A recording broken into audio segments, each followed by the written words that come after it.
Hola, ¿qué tal? En la clase de hoy vamos a terminar el tema 1. Vamos a finalizar el punto cuarto, ¿vale?, de este tema, que trata acerca de medidas de prevención y medidas de protección frente a riesgos laborales. Veremos diferentes medidas de prevención, algunas medidas de protección y también veremos lo que son los EPIs, los equipos de protección individual. En primer lugar, tenemos que distinguir lo que son las medidas de prevención de lo que son las medidas de protección, no siendo lo mismo una que otra, ¿de acuerdo?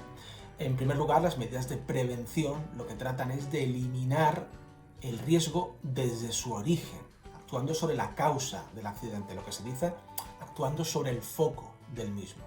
Si nosotros eliminamos la causa del accidente, no hay ningún tipo de lesión ni ningún tipo de daño que tengamos que lamentar. El libro pone como ejemplo los frenos ABS. Los frenos ABS, los vehículos que los tienen, reducen, eliminan la posibilidad de que se produzcan muchos accidentes. Existiendo estos frenos, el coche no patinará y por lo tanto no se colisionará con otros vehículos o con otros elementos materiales. La segunda de las medidas frente a los riesgos que conviene analizar son las medidas de protección. Estas no evitan que el accidente se produzca, pero sí que buscan o bien eliminar o bien minimizar, reducir las consecuencias que ese accidente puede tener sobre nosotros. Sigamos con el ejemplo que comentaba anteriormente, el de los frenos ABS en un vehículo, que actuaban como medidas de prevención. Sin embargo, en un vehículo los airbags actúan como medidas de protección. ¿Por qué? Pues porque los airbags no evitan el accidente, no evitan que tú te choques contra otro vehículo, pero sí que consiguen, en el caso de colisión, pues que en lugar de matarte, a lo mejor te rompas unos cuantos huesos o que sufras una lesión lumbar o cervical menor de lo que habría sufrido en el caso de no tener airbags ese vehículo. Tratan, por lo tanto, de minimizar, de reducir, de eliminar las consecuencias del accidente. Existen dos tipos de medidas de protección. Medidas de protección colectivas, en primer lugar, que lo que hacen es proteger a muchos o a varios trabajadores, porque actúan sobre el medio de transmisión. Pensad, por ejemplo, en una barandilla o en una red de seguridad.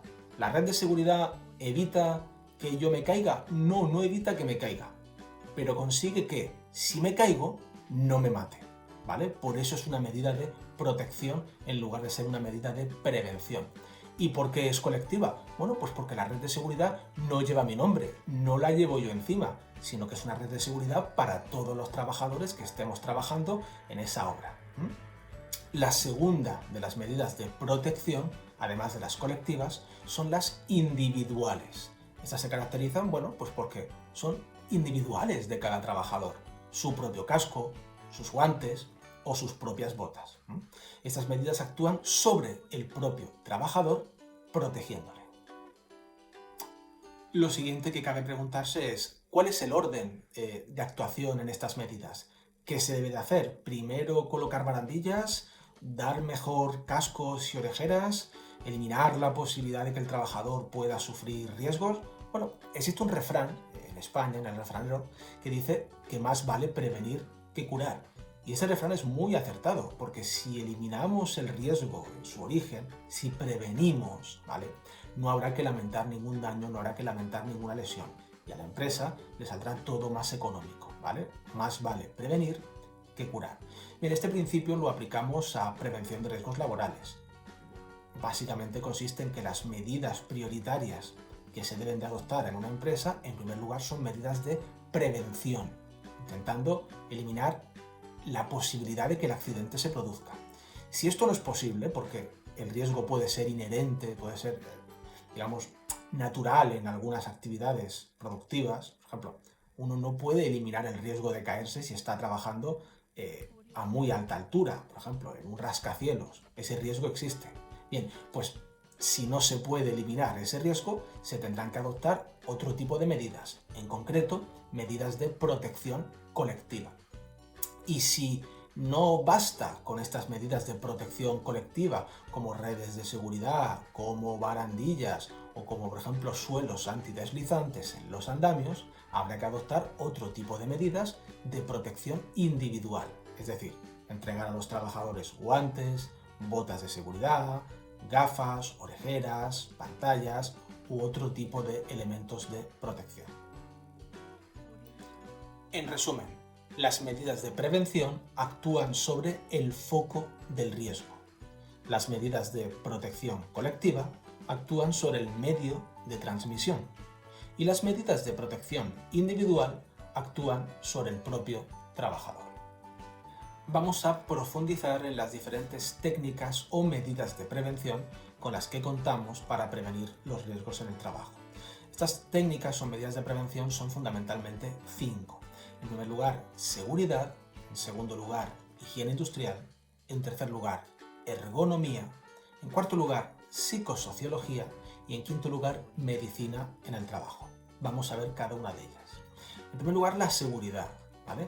La seguridad es una técnica de prevención que lo que busca es, mediante la elaboración de estadísticas, mediante el análisis de los diferentes accidentes y lesiones que se han producido en la empresa, identificar cuáles son las zonas de mayor peligrosidad.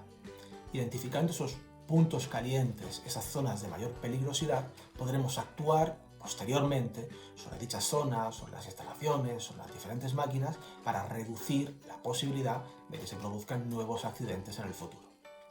La segunda de las técnicas de prevención es la higiene industrial. Estas lo que buscan fundamentalmente es identificar los posibles contaminantes de tipo físico, químico o biológico frente a los cuales van a estar expuestos los trabajadores y determinar cuáles son las concentraciones a las cuales, o mejor dicho, en las cuales es seguro trabajar. Por ejemplo, ¿a qué temperatura es seguro trabajar en el campo? ¿A qué concentración de cloro es seguro que trabajen los operarios que están limpiando piscinas, por ejemplo? ¿Cuánta concentración de patógenos, de virus o de bacterias es seguro a la que estén expuestas, por ejemplo, trabajadores o trabajadoras en un laboratorio? Identificando los niveles de seguridad en los cuales se puede trabajar, prevenimos los posibles riesgos. En tercer lugar tenemos la ergonomía, ¿vale? Que es una medida de prevención que lo que busca es evitar la fatiga, el cansancio de los trabajadores, evitar que disminuya su rendimiento laboral. Generalmente cuando se habla de ergonomía se piensa, por ejemplo, en hacer sillas cómodas o herramientas cómodas, pero eso, siendo ergonomía, no es únicamente en lo que se manifiesta la ergonomía. Por ejemplo, técnicas ergonómicas sería analizar los tiempos o analizar los espacios en los que trabajan los trabajadores para evitar ese cansancio, esa fatiga añadida además. Pensad, por ejemplo, con respecto a lo primero, con lograr sillas o herramientas cómodas. No sé si ahora mismo estáis viendo este vídeo en la cama, si lo estáis viendo sentados en una silla o si lo estáis viendo en el sofá. Pero si por ejemplo estuvieseis sentados en una silla, cabría preguntarse, ¿mi silla tiene un respaldo regulable? Es decir, ¿puedo echar el asiento para atrás o lo puedo echar para adelante? ¿La base del asiento la puedo bajar? ¿Mi silla tiene ruedines para evitar tener que levantarme muchas veces a lo largo del día y que en lugar de eso poder desplazarme de un lado a otro sobre la silla? ¿La silla tiene un asiento giratorio que me permita girarme junto a ella en lugar de hacer un movimiento que si se repite mucho a lo largo del día puede ser muy molesto? Bueno, de estas cuestiones y de otras se preocupa la ergonomía. La veremos un poquito más adelante, unos temas más allá, ¿vale? Pero también la ergonomía se ocupa de cuestiones como, por ejemplo, asegurarse de que los espacios físicos en los que trabaja un trabajador sean lo suficientemente amplios, lo suficientemente altos o anchos para que el trabajador pueda trabajar con suficiente comodidad, que no se encuentre demasiado constreñido en un sitio. Y lo mismo con respecto a los tiempos, ¿vale? Que una tarea determinada no se tenga que hacer de forma apresurada, porque uno, el trabajo va a salir mal, 2, el trabajo puede ser arriesgado y 3, además, puede suponer lesiones y fatiga para el trabajador. La cuarta de las medidas de prevención es la psicosociología. Esta trata de evitar la insatisfacción y la desmotivación, el estrés en los trabajadores. Pensad, por ejemplo, en trabajos que sean monótonos, trabajos que sean aburridos. Ya sé que no todos los trabajos pueden ser tan divertidos como el mío, vale, pero hay muchos trabajos que son innecesariamente aburridos o innecesariamente monótonos. Si se adoptasen técnicas de enriquecimiento del trabajo, como conseguir que, por ejemplo, un trabajador realizase actividades variadas o que de un día para otro se turnase con un compañero para realizar funciones que a nadie más le gusta hacer, ¿vale? Si nos repartimos esas funciones desagradables, la desmotivación del grupo será mayor, ¿vale? Mejor dicho, si nos turnamos, la insatisfacción será menor, es lo que quería decir.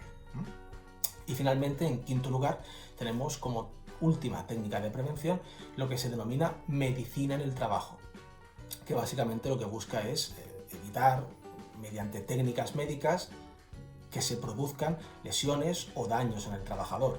Esto se consigue, pues, por ejemplo, mediante programas de vacunación, mediante seguimientos médicos y mediante inspecciones médicas. Siguiendo con las técnicas de protección, vamos a ver en primer lugar lo que son las técnicas de protección colectiva, algunos ejemplos de ellas. Como he comentado antes, estas técnicas de protección protegen no a un trabajador, sino a varios trabajadores en su conjunto, y no evitan que el accidente se produzca, que es lo que hacen las medidas de prevención, sino que lo que buscan es o bien eliminar o bien reducir, minimizar las consecuencias, los daños que ese trabajador pueda tener sobre su propio cuerpo.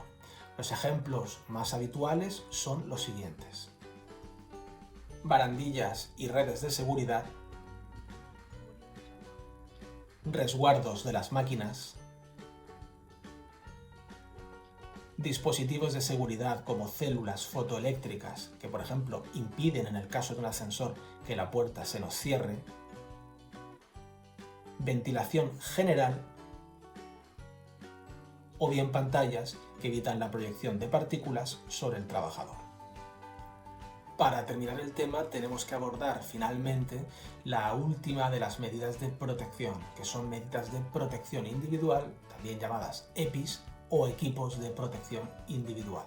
Estas se utilizan en último lugar por el orden de prioridad que hemos comentado anteriormente. Primero, medidas de prevención; si estas fuesen insuficientes, medidas de protección colectiva; y si estas fuesen insuficientes también, medidas de protección individual, que protegen a un único trabajador. Los EPIs, los equipos de protección individual, se definen en general como aquellos elementos que están destinados a ser llevados o sujetados por un trabajador para que le protejan de uno o varios riesgos, así como cualquier otro complemento que se les incorpore. Sin embargo, no todos los elementos que un trabajador puede llevar encima, por ejemplo una bata, se tienen que considerar EPIs. Hay una lista que tenéis en el libro de lo que no se consideran EPIs. Así, no se consideran EPIs la ropa de trabajo corriente. Pensad, por ejemplo, en un pantalón o en una camisa que podáis llevar al trabajo. Bien, puede ser ropa de buena calidad, pero eso no la califica como EPIs. Tampoco los uniformes que no estén específicamente destinados a proteger la salud del trabajador. Pensad, por ejemplo, también en el pantalón o la camisa de un policía que va de uniforme. Sí, va de uniforme, pero no deja de ser un pantalón y una camisa normal y corriente. No son EPIs tampoco. Tampoco los equipos de los servicios de socorro y salvamento, los equipos de protección individual de los militares, policía o protección civil. En este caso me refiero, por ejemplo, a chalecos antibalas u otras medidas de protección que puedan llevar los militares, como escudos. No tienen la consideración de EPIs y se regulan por otra normativa. Tampoco se consideran EPIs los equipos de protección individual de los medios de transporte por carretera. El material de deporte no tiene la consideración de EPIs, por ejemplo, un bate de béisbol o una coquilla. ¿Qué es una coquilla? Pues esto que tenéis en pantalla, y sirve para lo que imagináis, ¿vale? El material de autodefensa o disuasión tampoco tiene la consideración de EPIs, como por ejemplo una porra de un policía o por ejemplo una pistola Taser, no tienen consideración de EPIs, ni los aparatos portátiles para la detección y señalización de riesgos. Finalmente, el libro recoge una lista, una tabla bastante exhaustiva de equipos de protección individual y las partes del cuerpo que protegen. Así, por ejemplo, tenéis EPIs que protegen la cabeza, como los cascos o los gorros, EPIs que protegen la cara, como pantallas, EPIs que protegen los ojos, como gafas, EPIs que protegen las manos y los brazos, como guantes, EPIs que protegen los pies, como botas, EPIs que protegen las vías respiratorias, como esta máscara que tengo yo. Sí, es rosa. ¿Y qué? ¿Vale? Es FFP2, o sea que protege bastante, que lo sepas. No es una FFP3, que es lo mejor que hay, pero bueno, no he podido encontrar nada mejor. Y finalmente, pues toda clase de EPIs, de entre los que protegen el cuerpo entero, los que protegen el pecho, los que protegen, como digo, diferentes partes del cuerpo. En el libro tenéis una tabla, le echáis un vistazo. Y bueno, chicos, pues ya está. Con esta chorrada doy por finalizada la videoclase de hoy y doy por finalizadas las videoclases durante 2 semanas. Algunos de vosotros me habéis estado preguntando durante la semana: oye Pepe, ¿qué pasa con la Semana Santa? ¿Qué pasa con las fiestas de primavera? Que no me las toquen, que no me las toquen, ¿vale? Yo no os voy a mandar tareas durante la Semana Santa. Miento, mandé una tarea, creo que fue ayer o antes de ayer, ¿vale? No recuerdo, un pequeño cuestionario y dado como fecha para entregarla el miércoles 22, ¿vale? O sea, el miércoles de la semana que regresamos a estas videoclases, ¿de acuerdo? Pero entre tanto no os voy a mandar nada, a no ser que me entre, no sé, una vena psicópata durante estas 2 semanas, pero me parece que no, ¿vale? Hay que desconectar un poquito de todo este trabajo que hemos tenido. Cualquier duda, cualquier consulta, no obstante, sí que eso lo mantengo abierto, pues a través del Bodo y también a través de el correo electrónico, los que os queráis comunicar conmigo a través de esa vía. Bueno, compré menos comida de la que pensaba, me estoy empezando a quedar sin comida y me está empezando a entrar mucha hambre, ¿vale? Estoy viendo a mi pareja ya con otros ojos, no con el hambre con el que la suelo ver habitualmente, sino con otro tipo de hambre. Así que nada, yo me he encontrado por casa con esta lata, no sé si se ve bien, son tacos al ajillo, marca Hacendado, o sea que obviamente son de gran calidad, y voy a probarlos. Están caducados, pero vamos, no creo, aquí delante vuestra, no creo que me pase nada. Así que bueno, bon appetit.